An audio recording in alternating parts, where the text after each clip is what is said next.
Climate change is a pressing global environmental issue that receives significant attention worldwide.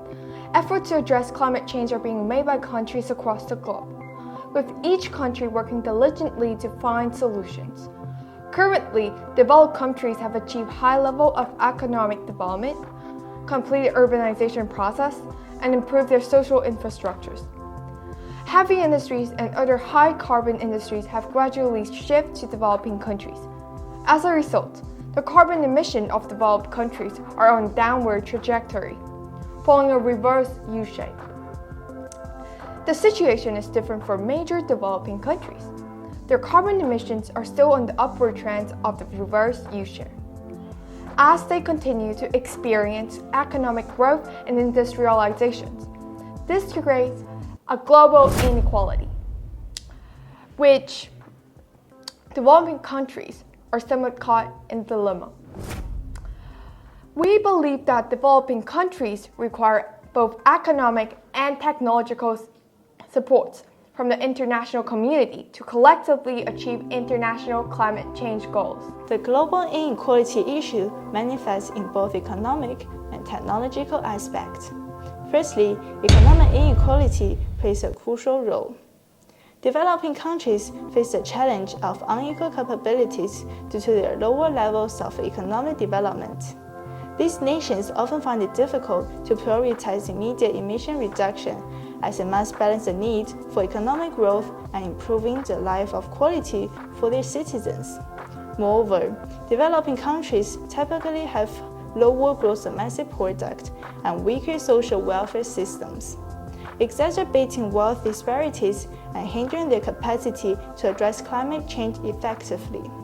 Secondly, technological inequality poses a major obstacle.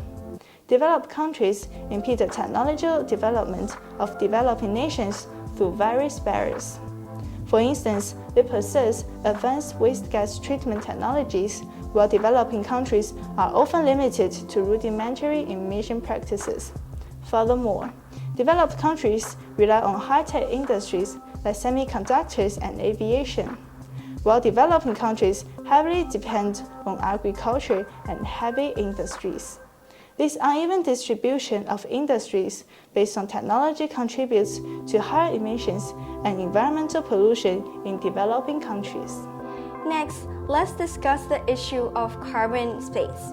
Carbon space primarily refers to estimated range of greenhouse gas emissions that comply with cumulative emission limits to prevent a certain level of global average surface temperature rise. For major countries like India and China, the relevance of carbon space can be seen in several aspects.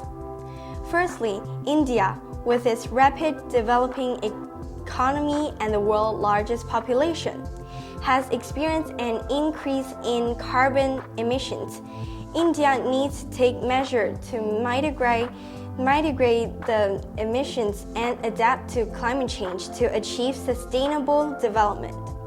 However, considering India's economic and developmental needs, it is reasonable to grant India a certain amount with carbon space. This does not mean that India can increase emissions without limits. Instead, it means allowing India to gradually reduce emissions over some time while meeting its economic and developmental requirements. Similarly, as the world's largest emitter of greenhouse gases, China plays a significant role in emission reduction. China has already implemented a series of measures to reduce carbon emissions, including promoting renewable energy, improving energy and efficiency, and driving clean technology innovation. However, considering that China is still a developing country, granting China a certain amount of carbon space is also reasonable. This ensures that China can balance its economic development with emission reduction goals while transitioning gradually toward a low-carbon economy. Nevertheless, providing developing countries with carbon space does not imply leniency in the emission reduction responsibilities. Developing countries still have responsibility to take action to reduce carbon emissions and promote sustainable development. The international community should continue to support their efforts in emission reduction and climate adaptation, and provide necessary technique and financial support. Supporting important measures to address climate change, first we can promote emission reduction and carbon mitigation through a global carbon emission trading market. Currently, carbon emission trading markets have been established in some countries and have received positive feedback. For example, after implementation of carbon emission trading system in China, enterprises have effectively reduced their emission by a total of 16.7% and emission intensity by 9.7% compared to recent trend. However, it is necessary to globalize this market to cover more countries and regions.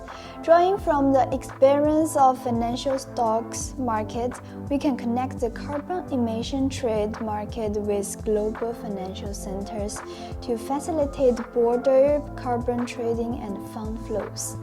The second measure is to remove technological barriers and enhance cooperation with developing countries at the administrative policy level. This includes providing support from experts and technical professionals to assist them in establishing comprehensive carbon management technology system. This will help developing countries overcome technological obstacles in carbon emission and promote energy efficient and emission reduction at lower cost. Through collaboration with developing countries, we can jointly drive technological innovation and knowledge sharing, providing them with the necessary technical support to effectively address climate change. To conclude, international cooperation is key to addressing climate change. Countries should strengthen collaboration, drive technological innovation and knowledge sharing, and provide necessary technical and financial support to developing countries. Only through global cooperation we can effectively tackle climate change and achieve sustainable development goals.